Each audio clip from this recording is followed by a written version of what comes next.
Awesome. Welcome everyone to Sysco Canada's Virtual Kitchen. We're back again. This is our season 3 of our pod and live stream show, and we're super excited for you to join us today, or as you may watch our shows on demand, because we are absolutely everywhere on demand with about 300 shows for you to binge watch and enjoy the amount of content that we have, all related to the overall food service industry. And we're super stoked about today's show.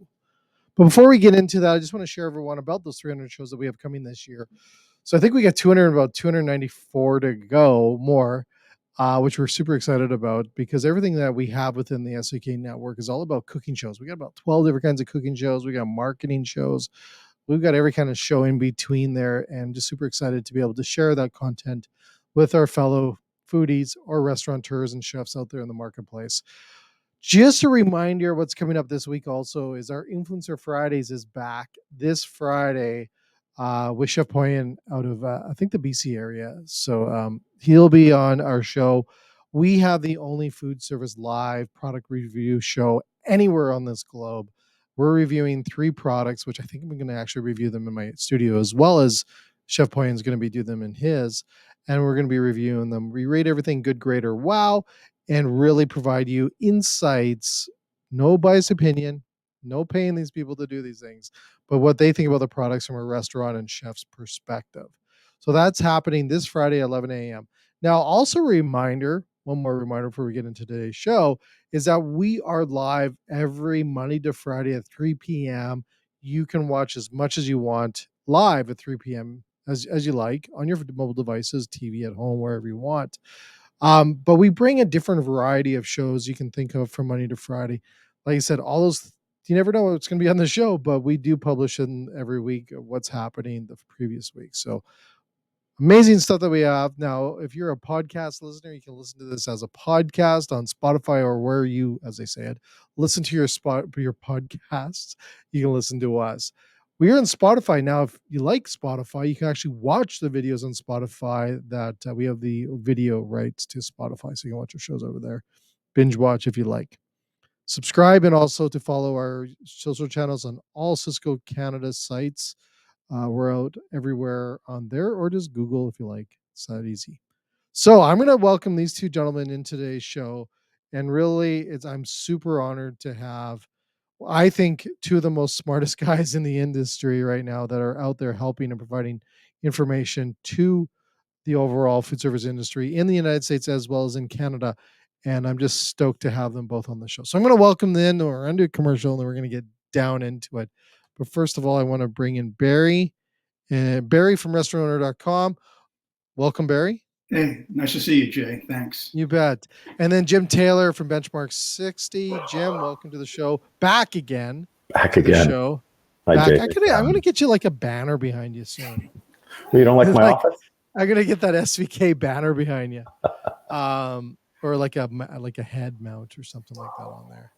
But welcome both of you. Today we're gonna have a great show talking about, Barry, you sent me the information about this, the riding the ups and downs of the restaurant or the business cycle, the restaurant business cycle. What does that mean? What do you mean by that? Well, you're hearing a lot, particularly in the trade press, about a possible recession that's on the horizon. And when we talk about the business cycle, we're often talking about really the general economic cycle in terms of the expansion of the economy and the contraction of the economy. I was talking to one of my colleagues, and they said, well, there hasn't really been a business cycle until COVID hit in 2019. And I understand why you said that. Part of the reason is because we had this long period, 10-year period from 2009 to 2019 of continual expansion in the U.S. economy, about 2.3% a year. When I talk about the percentages, I'm talking about gross domestic product, which is kind of a general measure of the output and value created by economic activity. And of course, we hit that came to a screeching halt in 2019 when COVID hit. And then we had this big plummet in the economy for lots of reasons, which everybody is familiar with.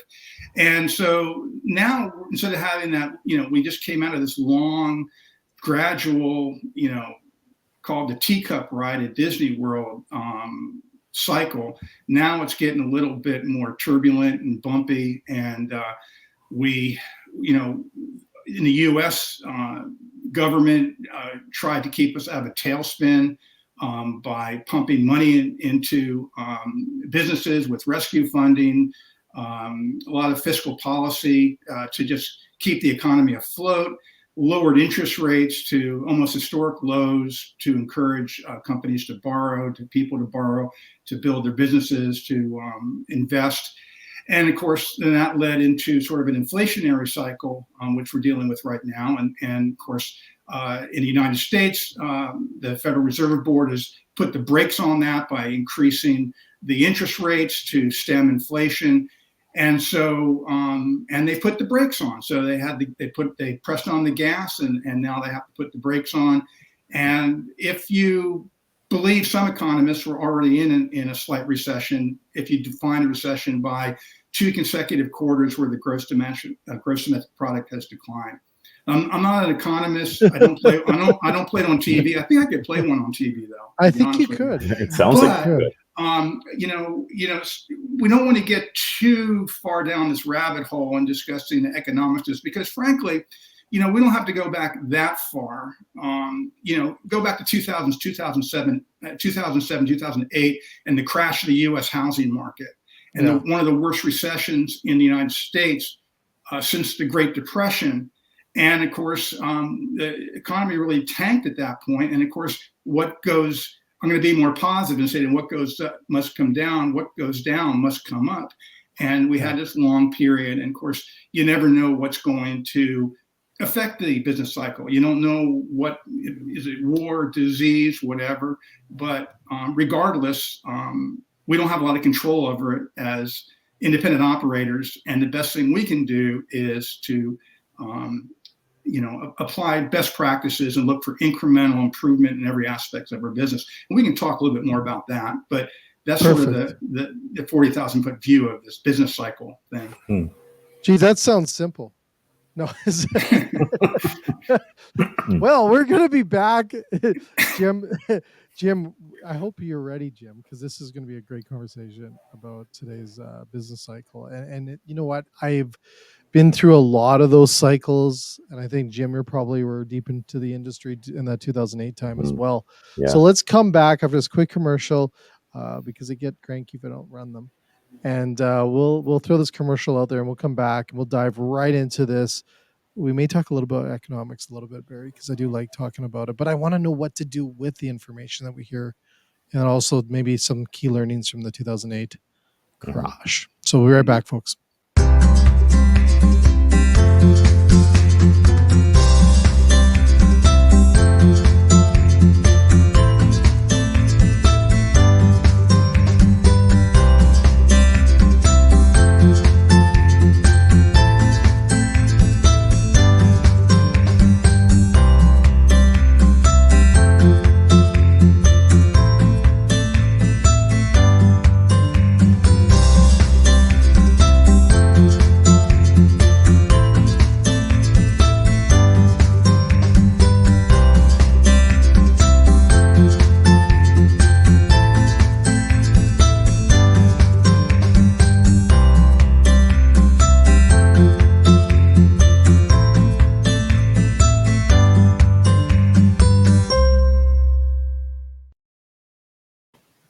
Awesome. Welcome everyone back to Sysco's Virtual Kitchen.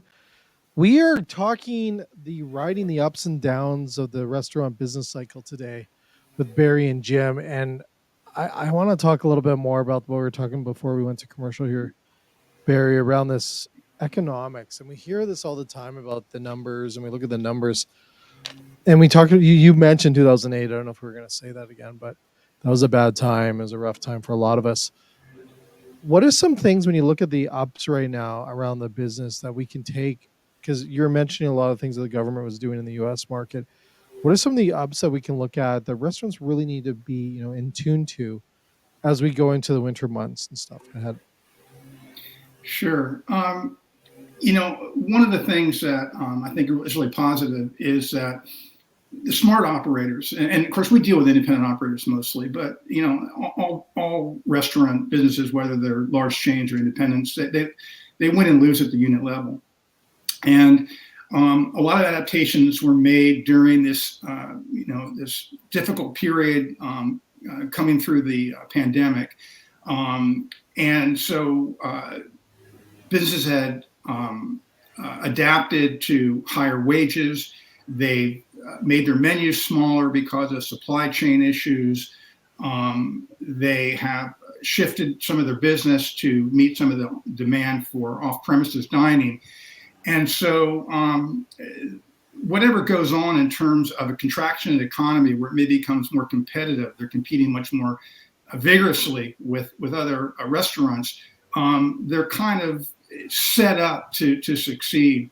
The restaurant business is seasonal, it's regional, and so it's hard to say in general, well, restaurants are going to have a really tough time this winter, or they're going to have an easier time in some places. I really can't say, but I think the winners are those who really have fine-tuned their businesses to the point where they're watching after their financial management. They're 5-10 years ago, that might have meant eking out another 2% gross margin on their P&Ls. Now it may mean keeping the lights on. And we can talk about some other things. I think things that are near and dear to Jim in terms of developing a culture where you're getting good people and retaining them. One of the things that happens during a recession, if we have a classic recession, is that businesses start contracting a bit. There's less job opportunities. There's less competition for labor. And that might help some of the operators in terms of being able to staff up again. Now they have good operations and good training, and they have cultures where people want to stay. They're in a good place to take advantage of that. So Jim, sorry, I'm gonna jump in there. I was gonna say, Barry, but I gotta ask you this question all the time because I hear this all the time. They should be doing this, should be doing this, should be doing this. Is restaurants actually doing this stuff? Have you seen a shift? Because you invented a lot of this stuff that we're doing today across North America in a way of getting people to put more, systems in place. Do you see restaurant owners and younger chefs or people changing now, finally moving to doing these systems in place now? I really do. And it may be kind of a biased perception because we have a podcast called Corner Booth. Chris Tripoli and I do this on a weekly basis, and we interview operators all over the country, successful operators, and talk to them about, hey, what are they doing to do well? And some of them had started up their businesses right before the pandemic, and all ages, but talking to a lot of younger operators. I mean, people in their 30s and early 40s, really smart people. And, I'm always looking for some kind of magic bullet statement that why they're doing so well or why they're growing. And they really get back to the fundamentals. They say, listen, systems, we're into systems, training, we're into training, financial management, we are managing our cash flow, we are looking at our P&L no less than once a week, and then diving into our general ledger if we see things are amiss.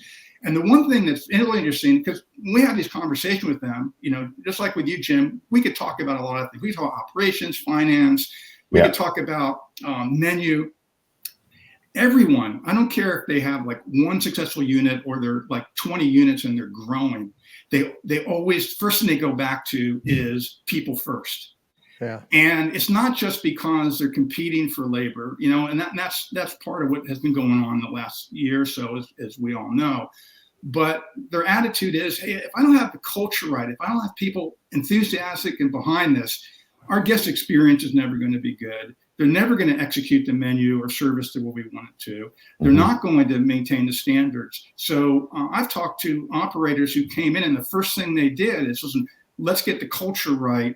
And then all the other stuff, the systems, financial management, operations, the menu, that will follow. If we don't get the culture right, none of this is ever going to happen. Yeah. Okay. So the 2008 thing, I'm really curious what your take is on this piece, Barry, because in my experience in operations in 2008, it was kind of like you said, businesses were retracting, right? It was almost everything was retracting.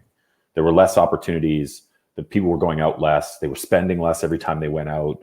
In some where I live, there was even a change in how much you were allowed to have to drink, and if you were going to drive, and so that challenged people to drink less. It was crazy, right?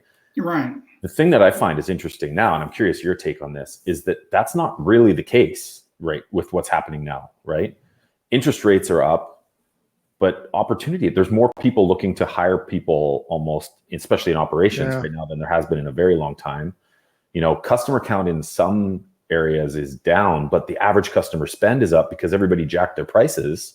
So there's these weird things happening right now where there's almost false revenue happening in some places where businesses feel like they're doing better than they might be. They're hiring like crazy, which means that in some cases their revenue might be hurting because they can't serve as many customers as they want to. They just don't have enough people. So that's where we're finding there's lots of confusion right now. Is typical recession is everything shrinks. And right now we've got growth in some areas and shrinking in others. Do you know what? I love that, Jim, that you said confusion, because I think a lot of things even after 2008, you could kind of determine which way to go. But right now, it's like you said, there's confusion because we have a labor problem, just, all these different things that are happening within the industry. It's really hard to determine where those tea leaves are going to point, right? Like, and I think the more that, and I don't see it even getting better in a way of really determining like this is going to be done next year, or we're going to get out of the weeds. It almost becomes the new norm of what we're doing. Yeah, it's a great point you make, because really every phase of the business cycle is not going to be exactly like it was the last time we went through this. Yeah. Whatever recession we have or don't have coming up, it's not going to be like the recession in 2007 or the recession of 2000 where you had the dot-com bust. And I know it's lots of fun, particularly in trade media, to read tea leaves and try to predict the future. But I'm reading what a lot of economists are saying, and there's a whole old saying: you have 3 economists, you'll get 4 opinions. You really don't know. It's a different deal right now for all the reasons that you pointed out. What did we learn about the food industry in the 2007 recession? The same thing that we kind of learned during the pandemic. The quick service restaurant chains still did okay for various reasons. There was convenience. People wanted lots of calories for as little bit of money as possible. All you do is get in your car and do it. There were studies by nutritionists, and I'm not saying that you can't get healthy food at QSR, so don't get me wrong, but during times of economic duress, people eat really badly. They use more calories and more fat and carbohydrates. It's part of maybe a way of finding some comfort without a lot of money. But that said, so we know that much. But it's a different labor market now, as you pointed out. There are different opportunities. The switch to online, off-premises ordering and dining has expanded some opportunities for businesses who really didn't go into that area. Yeah. So that's there. It's really hard to say what this recession will look like, even if it will be a recession. I heard one description of this of what the recession might look like, and apparently economists like to use food analogies to describe their theories. And it was called the pasta bowl theory, where it wasn't very. It's not a deep recession, but it's spread out, and so it could be more prolonged, but not as severe a recession as maybe we saw in 2000 and 2007 and 2008. Which really doesn't answer your question, which means I don't know, but I'm not sure anybody really does. I don't think anyone knows, right? Like, Jim, we've talked many times about these kind of things over the last year or so, and I don't think anyone really knows. And I think there's actually a positive to that in a way, that we, the amazing things that came out of COVID within our industry. A lot of bad things, but there was a lot of good things. And, how many times have we been over the years hoping menus were changed to make smaller berry? Like you guys were telling that 20 years ago at restaurantowner.com. and make your menus smaller, focus on what you do good, do that. And COVID forced us to do those things. So I think sometimes when we don't know what's ahead, in a sense, within our business, as long as you have those checks and balances in place, sometimes it might be a good thing ahead of us. And I think also COVID got rid of I say this in the most respectful way, but the competitiveness maybe shrunk a little because of some of those ones that maybe were on the edge of closing ended up unfortunately closing. Um, but there's less in there. So I would say the market's maybe changed in a sense, of shrunk. But there's a lot of restaurants. What I see right now, I had this meeting today with one of our consultants, was is really weird in a sense, and this may go back to the unknown tea leaves or the unknown path ahead. Is you see today there'll be a busy restaurant, packed, empty. Like we see this everywhere. There's this like it's packed, it's empty, it's packed, it's empty, and there's not this consistency. So do you see, Barry, right now as we navigate through the fall and winter? Um, do you see anything within restaurants right now of what they should be focusing on when it comes to? I'm going to dabble a little bit on those top priorities right now, but like in their menus right now, should they be working on, as we go into a recession? We know people eat carbs, always fat. Should they be converting their menus to more carbohydrates and higher fat items on menus right now? Do you see people doing that, or Um, is that the old trick? well, not necessarily. I mean, it's worked for a lot of QSRs for many I years. was gonna say, And we've all, let's not be hypocrites. We've all enjoyed the oh yeah, bountifulness of their fats and I know carbs. Jim has. I know Jim has. Oh But yeah, no, I think the point that you made, getting up to that point, was, which I feel really compelling, is that, and I hear this from a lot of operators. I hope consumers get their heads around the idea that smaller menus are better, more focused, higher quality. It makes things less complex, rather, in the kitchen. Makes things much less complex to expo line. It allows them to really do the things that they're doing well. The advice I would give operators, based on what operators are telling me, is probably the same I would have said 5 years ago, 6 years ago, particularly if you're independent. You know what people are ordering. You know what they like.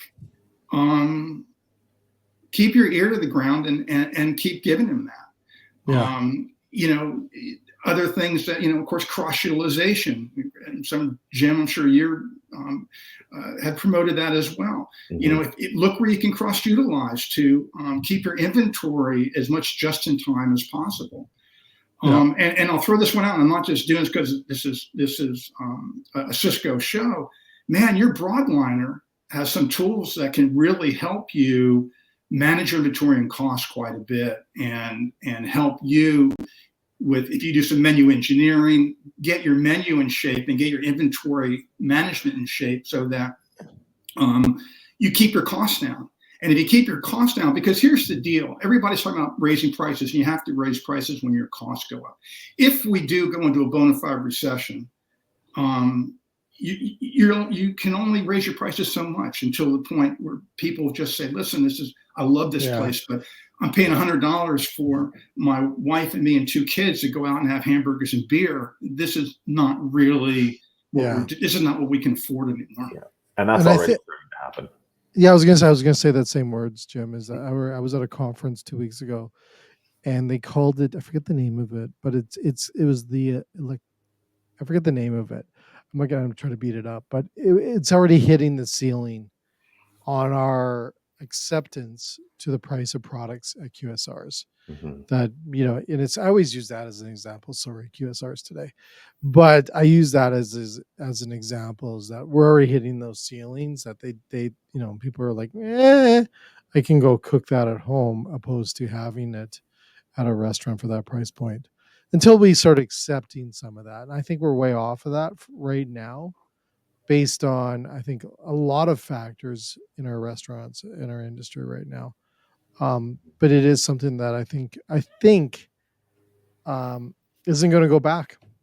No. I don't see it going back. I don't see us looking at lower menu prices. I think, I always remember that Back to the Future moment on the movie, on the Back to the Future. I think it was the second one, where Doc opens a briefcase and he's getting money for Marty to go and grab a sandwich, and he's like, here's like $500 to go get a pop, right? Like, I think we're going to get to those stages where we start accepting some of these price points, and then we can slowly see menus change. But like, I think it's just big jumps right now that we're probably not getting used to.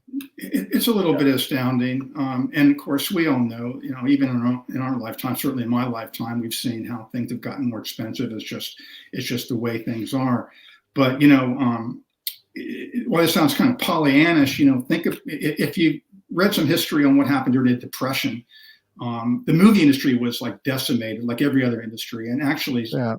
Government kind of buoyed it up a little bit to keep it going, just like they did for the restaurant industry now. But what happened is finally the movie theaters got to a point where they got their price point right. And the movies might have been the only affordable escape people had from a lot of negative things that were going on. Yeah. Of course, different time now. We have streaming, we can have Disney Plus, all that stuff. But in my belief, and this is purely philosophical, the restaurant experience, the good restaurant experience, the communal dining is an affordable escape. It's hospitality at a time when there's maybe a lot of negativity and other aspects of our life. And I think the restaurant industry, is never going to go away. But and I'd like to hear your opinion on this, Jim. But yeah. Jim, the menu items are important, but that's basically your union card. You have to have a craveable menu. But I think what's going to make or break operators is the total guest experience. And I'd like to hear your opinion on that, Jim, because you've been running restaurants for a while. Yeah, well, and we talk experience for sure. I mean, retention, we talk about a ton. You mentioned that a couple of times, Barry, but we try to make sure that a lot of the discussion, and Jay, you and I talked about this a bunch, is helping to point operators in a different direction, what they've typically done in the past. Sort of the end of we've always done it this way kind of approach. And, I know I was guilty of this when I was still in operations, and we talk to people every day that are, fighting through this, is that our industry, for some reason, just always, when things get more expensive, we just either raise prices or we just cut harder. Mm-hmm. And I think we're starting to see this shift that operators are starting to realize that they can't raise prices anymore.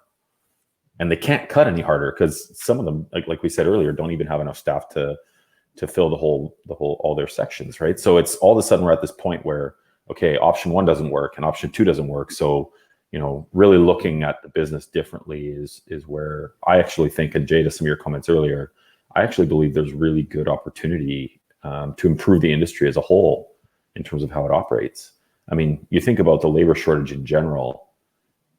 What other industry would accept this type of labor shortage as long as it's gone in restaurants and not look at doing something differently?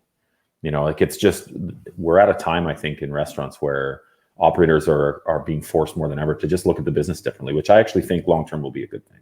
Mm-hmm. Very cool. Well, gentlemen, before we get into our second discussion on this stuff, I'm going to run a quick commercial because that's what we do. So YouTube doesn't put like a lawnmower commercial into my stuff.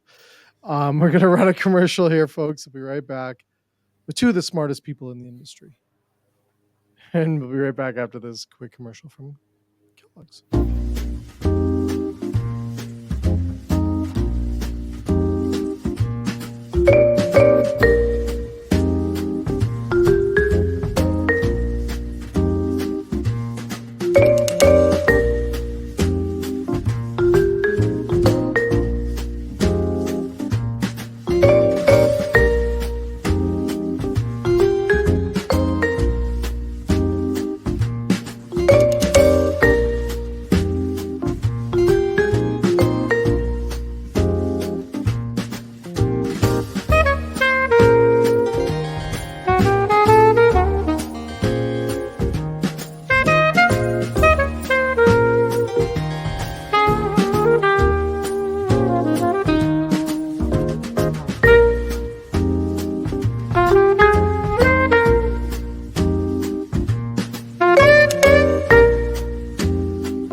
was like, is that make you nice and relaxed or want a coffee? I don't know what.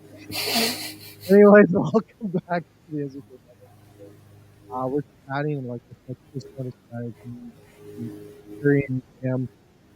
I love talking about our industry, and I've been talking about it a lot over the last few years. And I want to put a message out there, and both of you jump in on this as well, because there is podcast palooza right now in our industry, which is great, I think, in a way, because we never really had these manners of talking about our industry and getting people to listen on the way home or drive or while they work out or eat that big burger that we're going to have later, Jim, at a QSR. But I think I would like everyone just to sit back and make sure that they do tune in to a variety of different podcast shows. Jim's got one. Jim, you got one. Barry's got one. I got one. There's a million of them out there. But make sure you listen to a variety of different ones. It takes something away that you can do and implement or try, or just maybe take a chunk of it or a piece of it or a nibble of it to your own business. Because I have met with thousands of restaurants as my business resource department across Canada. I help customers and stuff with everything. And what I always sat in, I was 6,000 meetings with customers over my 8 years at Sysco in that space, is we would always meet them and tell these amazing tips and everything else. And then the following year, they'd be like, oh, the freezer broke, Jay, when I got back, and I totally forgot, or I didn't implement or anything, or I didn't change our menu, or I didn't put these strategies in place that you recommended. What would you say to that, Barry? I'll start off with Barry. On what do you tell restaurants now in today's world? Do you have time to sit back and make adjustments? Is the industry moving at light speed? What do you think, Barry? I have to say, because of our media, restaurateur.com, Restaurant Startup and Growth, we're so focused on the basics of just good management best practice for independent operators. And it's, there's so many sexier things to talk about in the world other than, how you analyze your P&L, how you do cash flow planning, how you do inventory control better, how you develop culture and how you train your employees better. Mm-hmm. But these are the fundamentals that we're focused on. And of course, I'm very interested in Jim's perspective on this, but without running a sound business with good fundamental best practices and a good approach, whatever things you're doing in terms of bringing in new technology to make yourself more efficient, or you're using social media and and TikTok to get lots of attention for your business, you're not going to get anywhere, because you still have to run a business where there's incremental improvement, where there's good financial management, where your team are well trained. Not sexy, but that's why we hope that people will become members of restaurant.com, to make sure that they have those basics down, so that the other things they do are more meaningful. And I'd like, Jim, your perspective on that. Well, there's kind of an analogy that we use with our group that, I should be careful how I say this because I don't want to offend anybody, but it's kind of because I know how to make a paper airplane doesn't mean that I should be an engineer.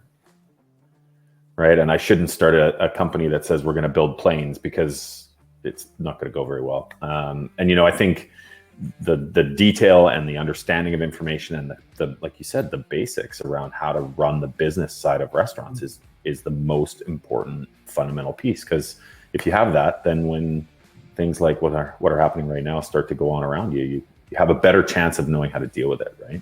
And so I agree. I mean, there's so much discussion about how to generate more revenue, how to increase customer count, how to, get in front of your customer better using, QR codes and all these pieces of information and technology. But I mean, if you don't know how to make money doing it at the end of the day, I agree, Barry, it's a bit tricky. Mm-hmm.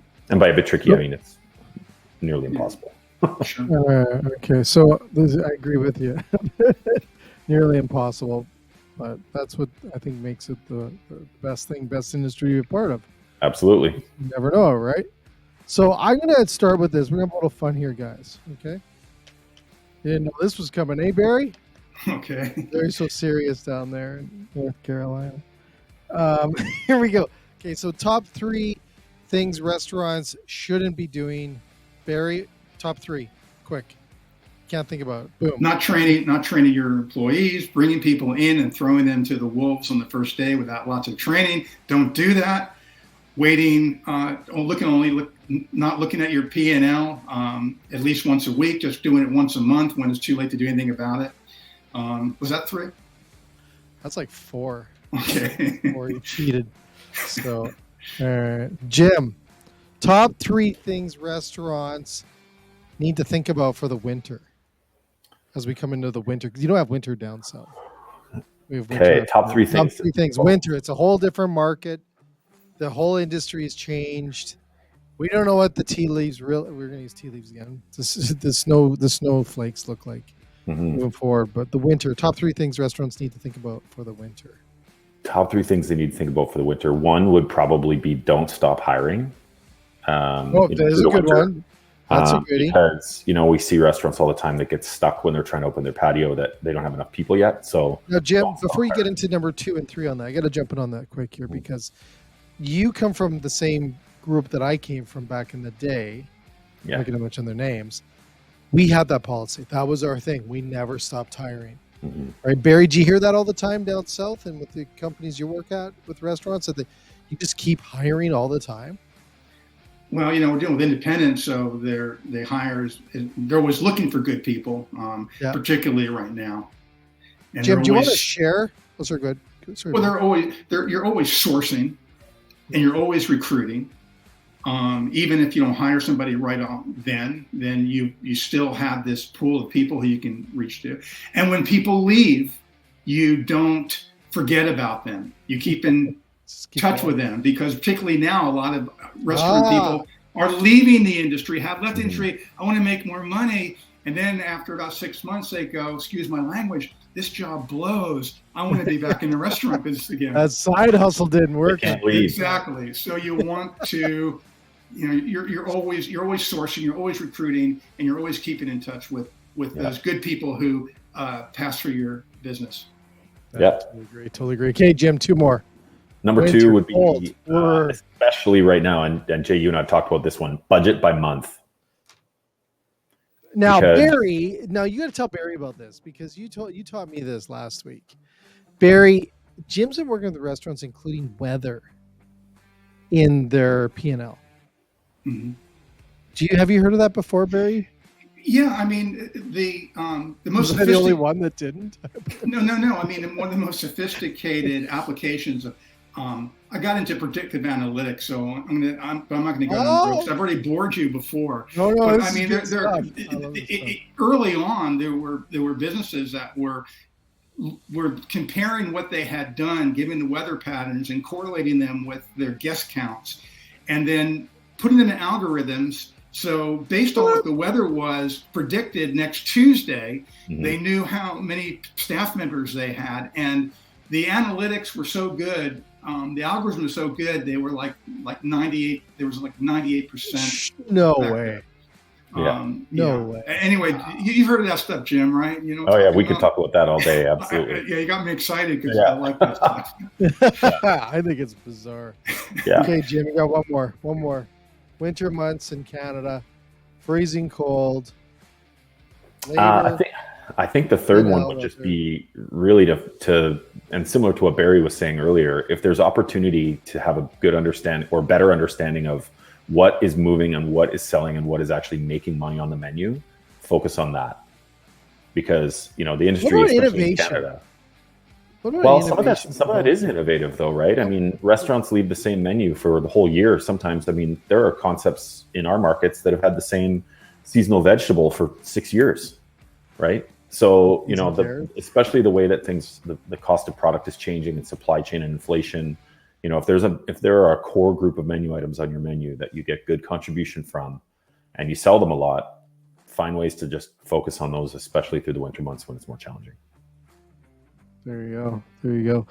I love those because I think the more that we talk about the industry and we figure these things out together, opposed to, and I think that's what I loved always about restaurateur.com, is that you guys actually created a community in a way, Barry. And I know you guys used to have like a community blog and things like that. I don't know if you guys still have those. Yeah, discussion But forum.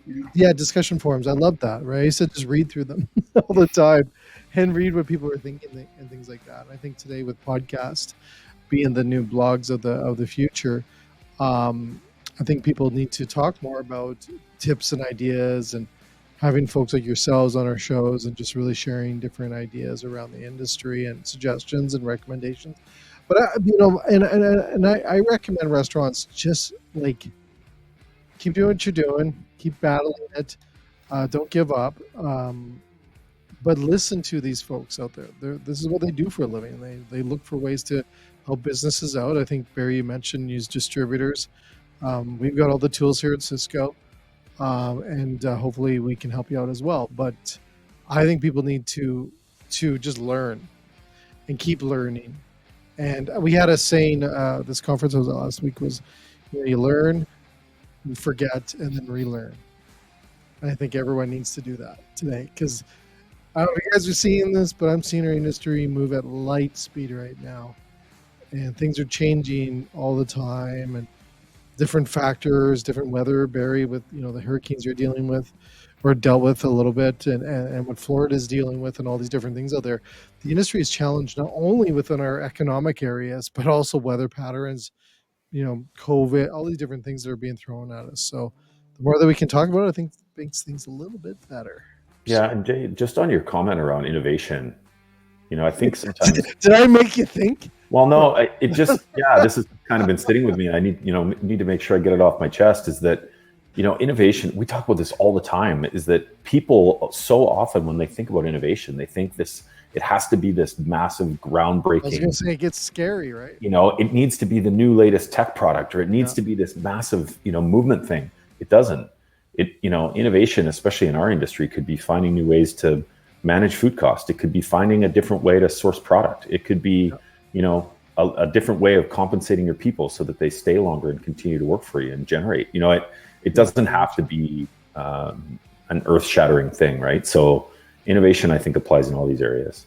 I do think, though, I think as restaurants today is I think they need to look at tech a little bit more than maybe they have in the past.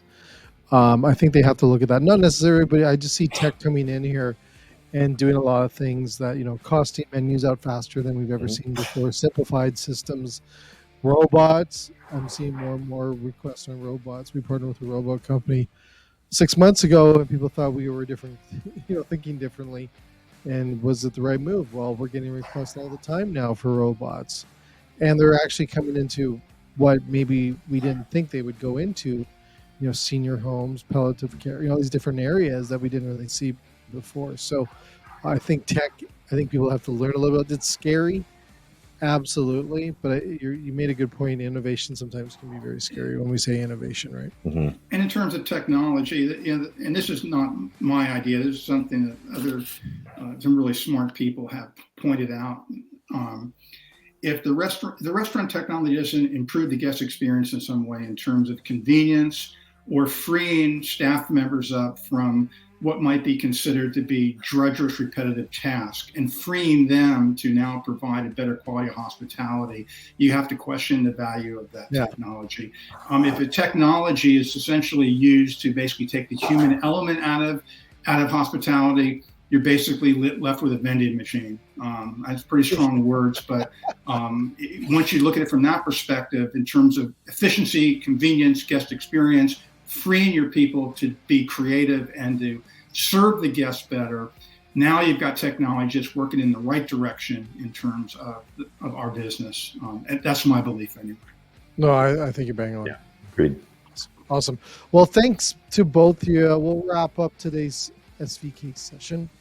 And thanks again, Jim and Barry. I was going to say Jim, but Jim and Barry. But thanks again for both of you on this great discussion around the ups and downs around the restaurant industry. And as I go to my friendly notes, folks, thanks again for listening today. You can also watch us later on today. So if you want to watch, Jim loves watching himself. So you can watch himself at 7 p.m. tonight. We're on again. This will be a rewatch at that time. Plus on Saturday, as Jim loves watching us on Saturdays too.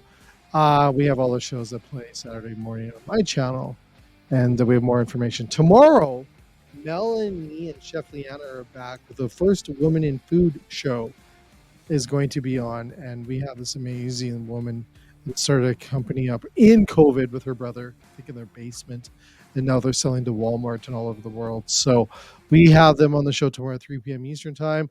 Then we're back again with more shows all the way till Friday, and then we have them Friday on this Friday when me and Chef Poyen are going to be looking at cookies. Jim, do you want me to invite you to that one? And I'll watch it on the big screen. My chef's cooking cookies. We're going to have cookie time with Chef Poyen from the Culinary Team Canada. But thanks again for both of you. To everyone else, enjoy your rest of your day. Get out there and support the industry. Have a good day. Thanks, Jay. Good to see you, Jim. Yeah. Take care, Barry.